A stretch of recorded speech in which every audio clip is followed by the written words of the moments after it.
Boa noite a todos. Nosso tema hoje é como se tornar justo. E essa mensagem de hoje faz parte da doutrina da salvação, chamada soteriologia. E hoje nós vamos falar dentro desse tema sobre a doutrina da justificação, que eu tenho percebido que é uma doutrina que tem sido muito mal entendida. Vamos ver se hoje nós conseguimos aclarar um pouco mais o entendimento a respeito deste assunto. O nosso texto está em 1 Coríntios capítulo 6, a partir do verso 9, que diz o seguinte: Não sabeis que os injustos não hão de herdar o reino de Deus? Não erreis, nem os devassos, nem os idólatras, nem os adúlteros, nem os efeminados, nem os sodomitas, nem os ladrões, nem os avarentos, nem os bêbados, nem os maldizentes, nem os roubadores herdarão o reino de Deus. Então, inicialmente, eu quero chamar a atenção para essa expressãozinha aqui. Não hão de herdar o reino de Deus. Eu vejo aqui, Paulo usa essa expressão no início do versículo, no versículo 9. Não sabeis que os injustos não hão de herdar o reino de Deus? E ele termina o verso 10, depois de elencar aí uma série de pecados, dizendo, nem esses que praticarem isso herdarão o reino de Deus. Então eu percebo que os coríntios, a igreja de Corinto, eles estavam levando em pouca conta aqueles que praticavam esse pecado. E eles estavam achando que, mesmo na prática desses pecados, eles herdariam o reino de Deus. E Paulo aqui está falando claramente com ele, por isso que a expressão não herdarão o reino de Deus está aqui repetida. E Paulo estava advertindo para que eles tomassem cuidado, porque os injustos não herdarão o reino de Deus. E creio eu que a expressão injustos aqui se refere a uma pessoa que não foi justificada. Esse é um sentido. E outras pessoas que praticam esses pecados aqui, que são, entendemos aqui, considerados injustiças. E eu quero citar um outro texto que usa essa mesma expressão, para que nós também não levemos em pouca conta aquilo que está escrito, para não entendermos mal, interpretarmos erradamente a questão da nossa salvação. É Gálatas capítulo 5. Gálatas capítulo 5. O apóstolo Paulo agora ele vai elencar também uma série de comportamentos pecaminosos, que são chamados aqui obras da carne. E ele termina o verso 21 dizendo assim, como é que ele diz aqui? Acerca das quais vos declaro, como já antes vos disse, que os que cometem tais coisas não herdarão o reino de Deus. Então, acredito que a Escritura não usa palavras desnecessárias, e aí essas advertências, tanto para a igreja de Corinto, quanto para a igreja de Éfeso, e naturalmente por extensão a todos nós, que não herdarão o reino de Deus. Aí Paulo diz lá, os que praticam tais coisas, né? E aqui, em 1 Coríntios 6, ele também enumera esses comportamentos pecaminosos, subentende que é os que praticam tais coisas, mas ele chama os injustos, não herdarão o reino de Deus. E ainda a propósito dessa expressão, não herdarão o reino de Deus, eu quero citar também Mateus capítulo 25. Mateus 25, Vou citar só aqui o versículo 34, inicialmente Mateus 25, 34, que ele diz o seguinte: Então dirá o rei aos que estiverem à sua direita: Vinde, benditos de meu Pai, possuí por herança o reino que vos está preparado desde a fundação do mundo. Então, possuí por herança o reino que vos está preparado desde a fundação do mundo. E lá Paulo disse: não herdarão o reino de Deus, né? E é esse reino aqui ao qual está se referindo. Então, vamos prosseguir. 1 Coríntios, capítulo 6. Depois de fazer essa advertência, mas eu já quero de saída explicar, para respeitar o contexto, que tudo isso Paulo está falando. Ele começa no capítulo 5, se referindo àquele rapaz que estava tendo um relacionamento com a mulher do pai dele. Deduzimos que não seja a mãe, mas a madrasta, mas tecnicamente é chamado como o incestuoso de Corinto. E examinando, apesar de que Paulo diz no mesmo, no contexto, quase praticamente no texto, que não herdarão o reino de Deus os que praticam tais coisas, e aquele rapaz, ele estava praticando. É por isso que a primeira palavrinha que aparece aqui na relação de comportamentos, de pecados aqui, é a palavrinha, nem os devassos, a palavra é pornos, no grego, de porneia, que significa literalmente fornicação, mas que também pode significar adultério, porque porneia é qualquer pecado de natureza sexual, enquanto que adultério é moikeia, mas porneia também pode significar adultério. E aqui nesse caso ele está se referindo, creio eu, inicialmente a este jovem. E no caso deste jovem, eu quero ler 1 Coríntios 5, verso 5, só resumindo o que Paulo disse. Ele diz assim: que esse jovem seja entregue a Satanás para a destruição da carne, para que o espírito seja salvo no dia do Senhor Jesus. Então vemos aí que esse jovem aqui seria salvo no dia do Senhor Jesus, é no dia que Jesus voltar, no dia que haverá um julgamento, né? É o tribunal de Cristo.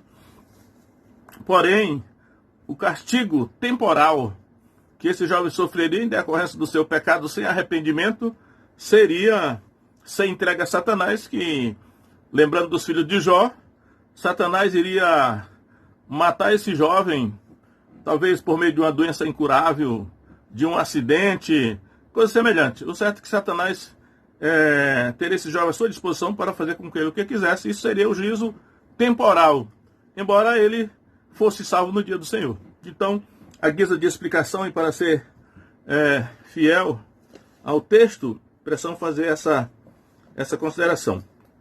Mas prosseguindo ainda em 1 Coríntios 6, agora vamos ler o verso 9, onde Paulo prossegue dizendo o seguinte: E é o que alguns têm sido, né? E é o que alguns foram no passado, né? Antes de se tornar cristãos, alguns tinham sido aquele tipo de pecadores, eles eram injustos e praticavam aquelas coisas. Aliás, aquelas condutas, elas eram próprias do homem irregenerado, do homem sem Deus, da natureza pecaminosa irregenerada. Aí Paulo diz: mas agora que vocês foram salvos, agora não é lícito mais a vocês praticarem essas coisas. Aí ele vai usar aqui 3 palavrinhas que eu quero explicar um pouco. Ele vai dizer assim: e é o que alguns têm sido, mas haveis sido lavados. Eu vou explicar um pouco essa palavra lavados. E somente agora recentemente eu entendi essa sequência. Mas haveis sido santificados. Falar um pouco sobre santificados também. Mas haveis sido justificados. Então nós vamos aqui uma série de 3 palavrinhas importantes, técnicas: lavados, santificados e justificados. Para que nós possamos entender aqui como nos tornar justos diante de Deus. Então, em primeiro lugar, a palavrinha "mais foste lavados".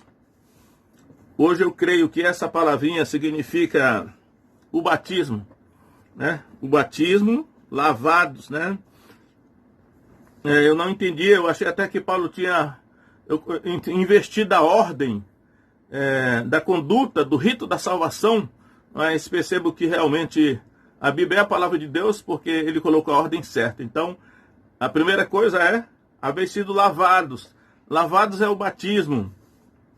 Sempre lembrando de Atos 2,38 e outros textos, que o batismo está sempre ligado com o arrependimento. Arrependei-vos, sede batizados em nome de Jesus Cristo para perdão dos pecados, remissão dos pecados.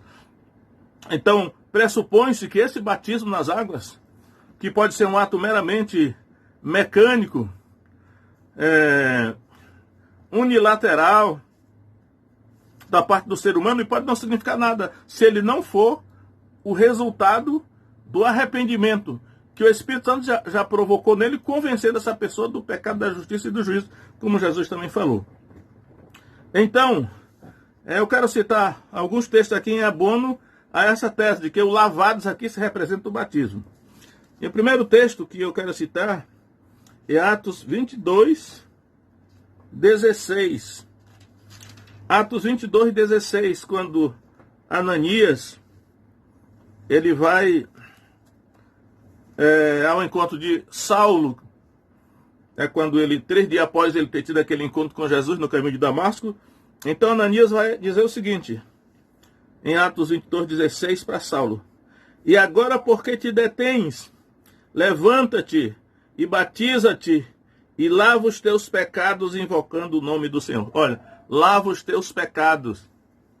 Por isso que Paulo disse: "Mas fostes lavados."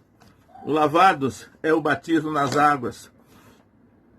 E ainda, o outro texto é Hebreus 10, 22. Hebreus 10, 22.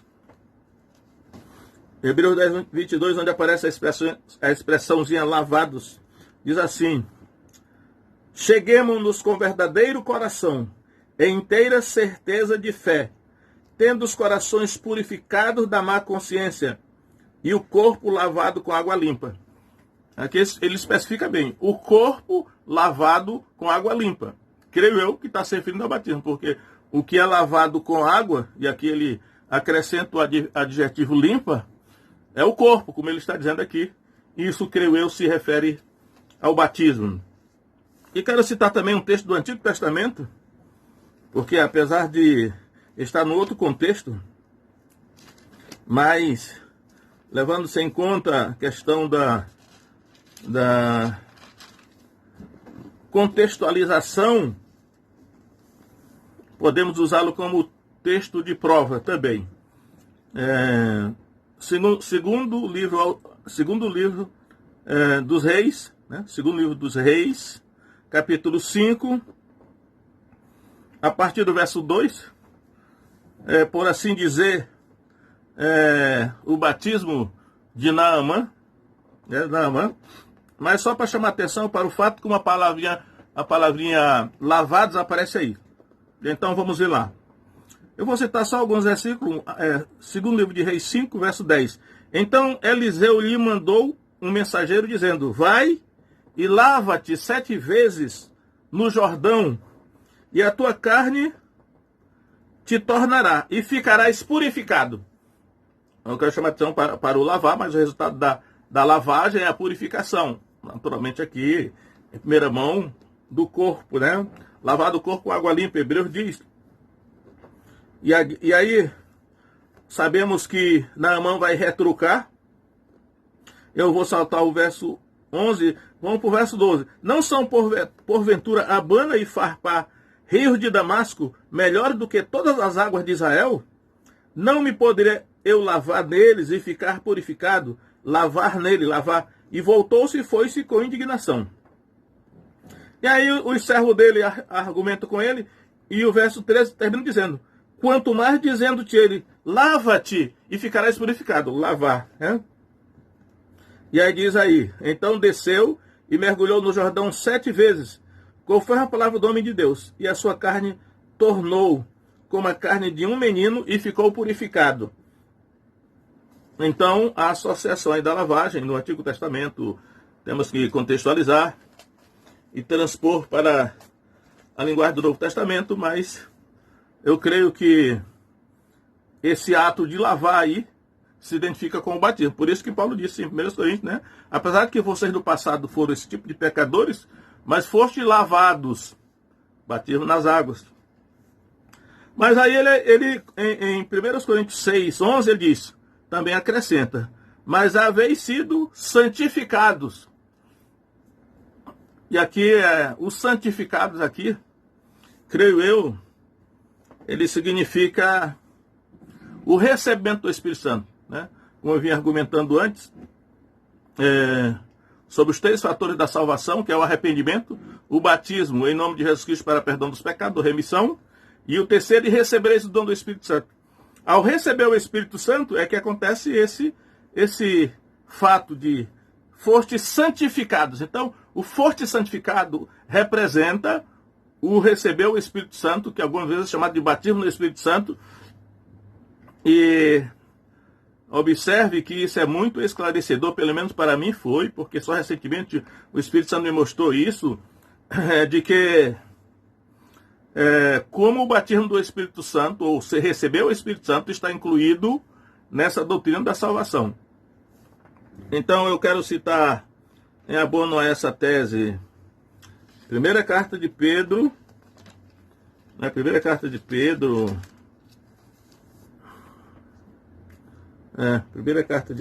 capítulo 1, e vou citar somente o versículo 2. 1 Pedro, capítulo 1, verso 2, diz assim, eleito segundo a presciência de Deus em santificação do Espírito. Em santificação do Espírito. E aí, associando o Espírito Santo, aqui não está tão claro assim, mas não deixa de ser um texto que fala isso aí, em santificação do Espírito, dando a entender que a santificação está associada com o Espírito Santo, que nós somos santificados quando nós recebemos o Espírito Santo, que é o que está também lá no livro de Atos, várias vezes nós vimos lá isso acontecer. Ainda em Atos 2,38, diz assim, arrependei-vos, sede batizados em nome de Jesus Cristo para perdão dos pecados e recebereis o dom do Espírito Santo. Isso aí eu já citei várias vezes antes. Em Atos 8, de 14 a 17, vimos lá que os samaritanos foram batizados por Filipe, homens e mulheres se batizavam, mas que Pedro e João foram enviados de Jerusalém para Samaria e oraram por eles para que recebessem o Espírito Santo. E depois impuseram as mãos sobre eles. E aí, pela imposição dos apóstolos Pedro e João, eles receberam o Espírito Santo. É dito inclusive lá que quando Simão, o mago, viu que pela imposição das mãos dos apóstolos era concedido o Espírito Santo, ele tentou comprar com dinheiro o dom de Deus, por isso que esse pecado é chamado de simonia. Tentar comprar com dinheiro as coisas espirituais.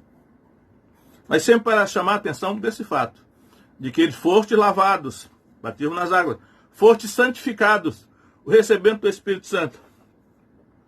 Ainda em Atos 10, 44, enquanto os gentios da casa de Cornélio, centurião romano, ouviam a pregação de Pedro, caiu o Espírito Santo sobre todos que ouviam a palavra. E aí, eles falavam línguas e magnificavam a Deus. Mas o fato é que eles receberam, a palavra receber está lá, eles receberam o Espírito Santo, o que ficou claro e evidente pelas testemunhas que observaram isso. E nesse ato eles foram santificados. Isso é o que significa aí, quando Paulo diz, vai, foste santificados. E em Atos 15, verso 9, no primeiro concílio da igreja de Jerusalém, concílio de Jerusalém, eles dizem lá, então creio que é Tiago que fala que Deus concedeu o Espírito Santo aos gentios e eles purificou os seus corações pela fé. Ou seja, o coração deles foi purificado quando o Espírito Santo caiu sobre eles, ou quando eles receberam o Espírito Santo, aí é que o coração deles foi purificado. E esse ato de ter o coração purificado, creio eu, é o que significa, então, ser santificado. Lembrando que nos evangelhos sinóticos, Jesus fala que é do coração do homem que procedem os maus pensamentos e os demais pecados estão lá no coração do homem. Então, o homem só se torna santificado quando seu coração é purificado ao receber o Espírito Santo, que o Espírito Santo é o que purifica o coração. Aliás, existe toda uma doutrina do coração purificado. Por isso que Davi, depois do seu pecado, clamava: cria em mim, ó Deus, um coração puro. E tantas vezes essa expressão coração puro são repetidas. Uma das bem-aventuranças em Mateus 5 é: bem-aventurados os limpos de coração. Mesma coisa, os limpos de coração, porque eles verão a Deus. Isso acontece quando eles foram santificados, ou seja, receberam o Espírito Santo. É isso que está aí ensinado. E ainda eu poderia citar aqui Atos 19, de 1 a 7, quando Paulo ele chega em Éfeso, e depois de corrigir as noções teológicas daqueles 12 discípulos de João Batista, ele faz o processo todo, ele batiza, né, depois de explicar realmente que o Evangelho, ele se batiza corretamente em nome de Jesus. Eu chamei a atenção para o fato de que é sempre assim, é no nome de Jesus que o batismo é feito ao longo de todo o livro de Atos. Então ele impõe as mãos sobre eles, e eles também recebem o Espírito Santo, ou seja, eles foram santificados. Então, nós não podemos negligenciar, olvidar, levar em pouca conta o fato de que nós somos santificados quando nós recebemos o Espírito Santo, e que isso é uma coisa que nós não podemos deixar subentendido, né? Como um reconhecimento a priori de que, porque nós cumprimos as duas primeiras partes, arrependei-vos, sede batizados em nome de Jesus Cristo, e aí nós já recebemos o Espírito Santo. Nós temos que ter convicção de que nós realmente recebemos o Espírito Santo, ou seja, fomos santificados.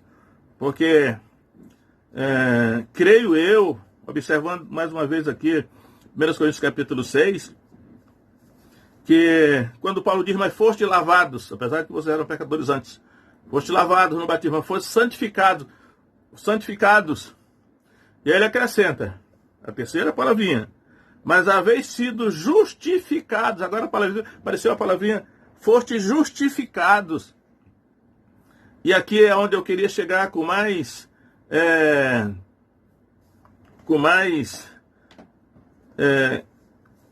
como dizer assim, propriedade, porque eu percebo que é exatamente a doutrina da justificação que tem sido extremamente mal entendida, e alguns têm confundido a justificação com o restante da vida cristã. Observe que a santificação aqui, a justificação, ela é como que um selo, um atestado da parte de Deus, né?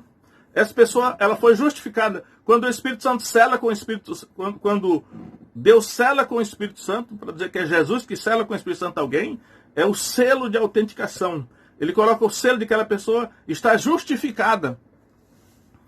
Então, é como que um ato. A partir daquele momento, a pessoa se torna justa, porque foi justificada. E a partir dali, ela é uma nova criatura, porque Deus atestou. Ela é justificada. E por isso que ele diz aqui isso, né? E aí eu quero só... Não sei se o tempo vai dar para eu terminar esse raciocínio hoje, mas vamos ver. Aí ele diz aqui: mas haveis sido justificados, 1 Coríntios 6, 11, em nome do Senhor Jesus. Ó, em nome do Senhor Jesus. Todo o livro de Atos mostra que em nome do Senhor Jesus é o batismo. Mas em nome do Senhor Jesus é o batismo. O nome de Jesus o nome de Jesus é invocado no batismo. Lava-te, invoca o seu nome. Invoca o seu nome, invocando o seu nome. Então, em nome do Senhor Jesus, é importante isso aí. E aí ele continua: e pelo Espírito do nosso Deus. Então, o nome de Jesus é invocado no batismo, e pelo Espírito do nosso Deus é o selo da justificação que Deus coloca na pessoa que cumpriu as duas primeiras condições. O nome de Jesus é o batismo e o Espírito de nosso Deus é a santificação, o recebimento do Espírito Santo. Agora, vamos ver essa questão da justificação. A justificação é como que um ato. Na justificação a lei não entra, as obras não entram. Né? Eu até diria assim, né? Esperando não ser, vamos dizer assim, não errar, né? Usar essa expressão. Você pode jogar fora a lei de Deus na justificação. A lei de Deus não entra. E vamos simplificar considerando a lei de Deus. É claro que a lei de Deus ela tem várias acepções na Bíblia, mas uma delas são os 10 mandamentos, o decálogo. Não é só isso, mas às vezes eu percebo que é praticamente como que um resumo da lei de Deus, mas vamos considerar os 10 mandamentos que aparecem nos contextos daqui onde a lei é citada. Em algumas acepções, a lei de Deus representa todo o Antigo Testamento, a lei e os profetas. Eu poderia tirar assim a Torá e o restante do Antigo Testamento seria a lei. Mas vamos simplificar aqui e considerar os 10 mandamentos. Então você pode pegar os 10 mandamentos, deixar de lado, vamos usar essa expressão mais branda. Na justificação, a lei de Deus não entra.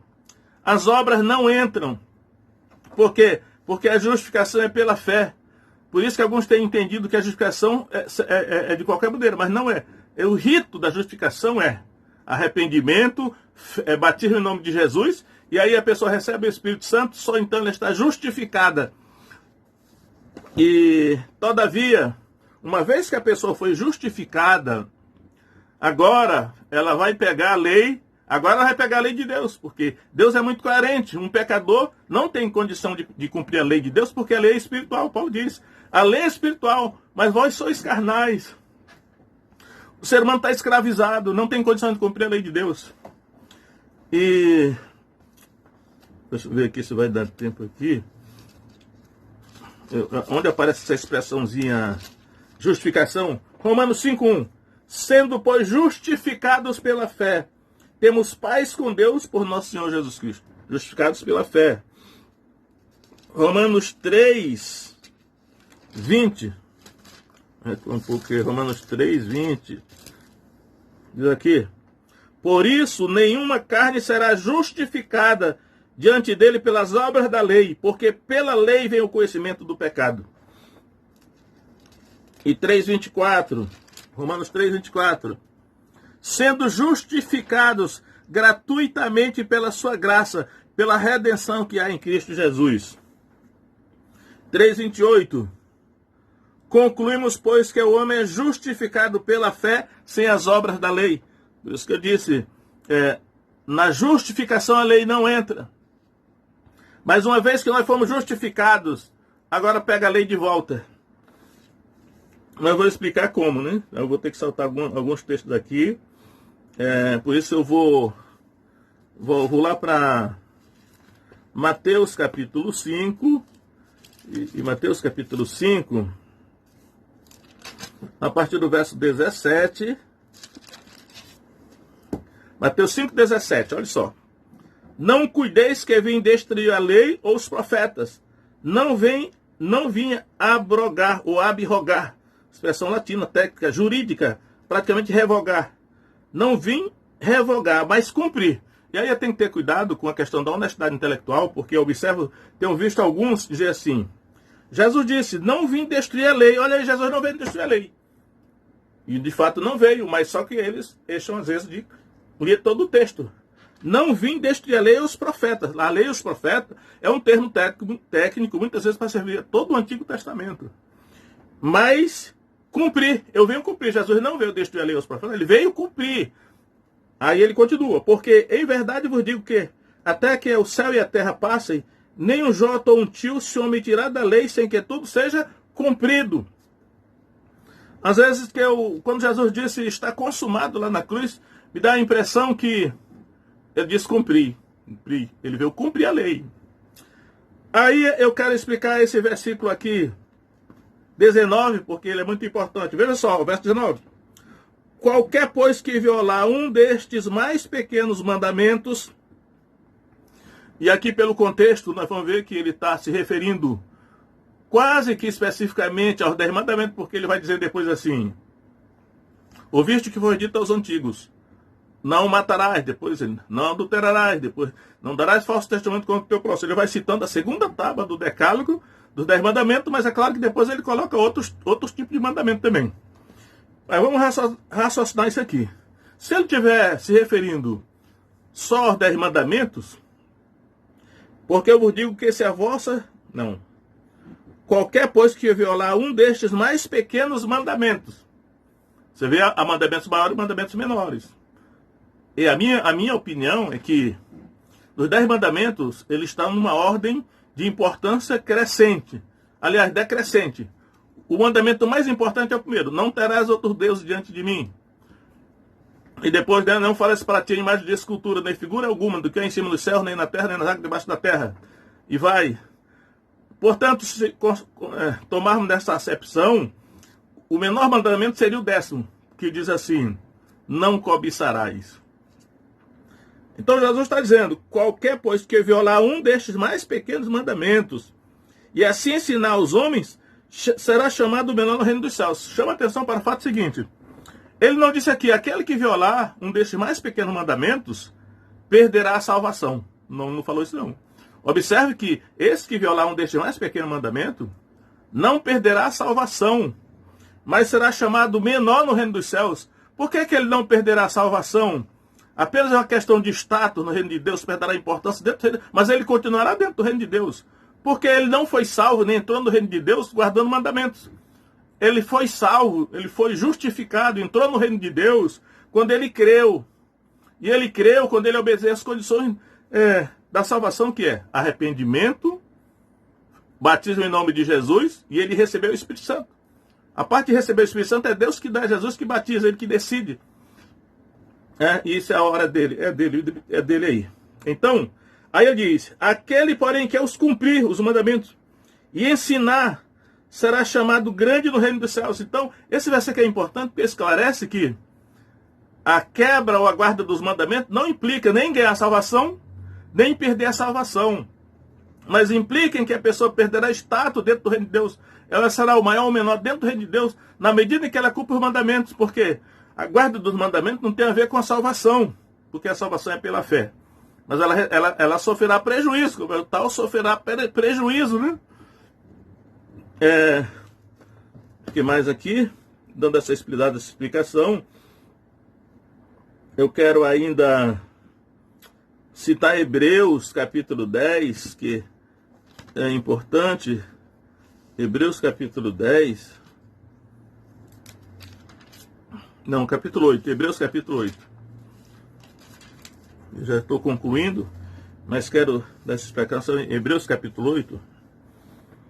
Ele vai dizer o seguinte, Hebreus 8, o texto é maior, mas eu vou ler a partir do verso, vou ver aqui, Hebreus 8, 10, porque esta é a aliança que depois daqueles dias farei com a casa de Israel, diz o Senhor, porei as minhas leis no seu entendimento e em seu coração as escreverei, eu lhes serei por Deus, eles me serão por povo.